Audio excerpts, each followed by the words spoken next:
the skills really depend on what it is that you want to do.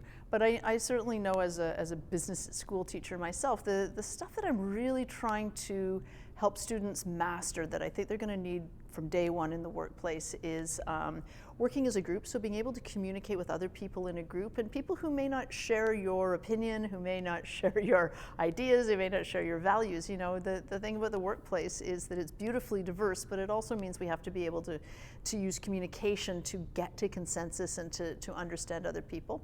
On a more tactical level, know how to do a presentation. That's one of the reasons that your profs keep making you do group work, is because we really, really need good presentation skills in the workplace. And that's everything from being able to stand in front of a room to being able to put together a slide deck that tells a story, that weaves a narrative, and then that gets a result. So I would say if you can master those things, interpersonal communications and group presentations, I think you'll be on your way.